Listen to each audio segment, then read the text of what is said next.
Khalid Abdul Samad minta sebuah portal yang didakwanya pro seorang Menteri Kanan supaya mendedahkan secara terperinci mengenai surat yang dikatakan ditandatangani untuk menyokong satu projek. Bekas Menteri Wilayah Persekutuan itu berkata, sekiranya tiada laporan terperinci mengenai isu yang didedahkan itu, ia menyukarkannya untuk menjawabnya. Sebuah portal berita melaporkan, saya telah menandatangani satu surat untuk menyokong atau membenarkan satu projek dijalankan ketika saya menjadi Menteri Wilayah Persekutuan dahulu. Sebuah media lain pula turut membuat laporan yang sama, tetapi kemudiannya telah menarik balik laporan itu. Oleh kerana saya tidak tahu projek mana yang dimaksudkan oleh media pro bekas Menteri Pakatan Harapan ini yang kemudian melompat macam katak untuk menjadi Menteri Kanan Perikatan Nasional, saya tidak boleh berikan apa-apa penjelasan, katanya dalam kenyataan. Mengulas lanjut, Khalid yang juga pengarah komunikasi Parti Amanah Negara berkata, jika diberikan butiran secara terperinci mengenai surat itu, beliau boleh memberikan respons atau penjelasan ke atas dakwaan itu. Saya memohon mereka mendedahkan secara terperinci mengenai surat itu supaya dapat saya respons.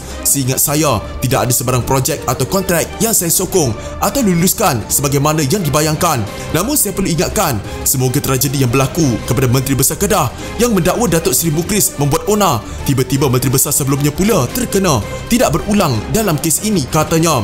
Dalam laporan portal Malaysia Now memutuskan untuk menerbitkan beberapa gambar yang menunjukkan nota dan tanda tangan ditulis Khalid selepas kenyataan beliau yang mempertikaikan sebuah laporan. Setiausaha politik Khalid, Azli Yusof, memaklumkan majikannya sukacita dengan permohonan sarjana beringin dan perkara itu telah dirujuk kepada pejabat tanah yang membatalkan pemberi milikan sebuah plot tanah di Kuala Lumpur. Dalam surat itu, Azli Yusof memaklumkan kepada syarikat tersebut Khalid merujuk permohonan mereka kepada Dewan Bandaraya Kuala Lumpur dan pejabat tanah dan galian, sambil menambah bosnya tidak mempunyai sebarang bantahan terhadap usaha untuk mengubah keputusan sebelumnya yang membatalkan pemberi milikan tanah tersebut.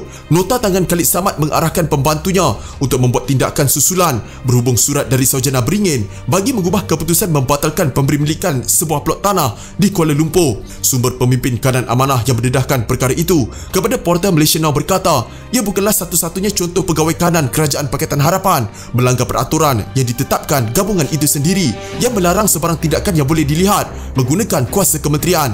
Ia termasuk menulis surat sokongan selain memberikan arahan-arahan yang dilihat boleh mempengaruhi keputusan. Pada Mei tahun lalu, pembantu Khalid, Azli, yang juga merupakan Ketua Amanah Shah Alam, ditahan dan disiasat mengenai sebuah aduan dari sebuah firma pembinaan yang mendakwa pihaknya diberikan sebuah kebenaran merancang DO yang palsu.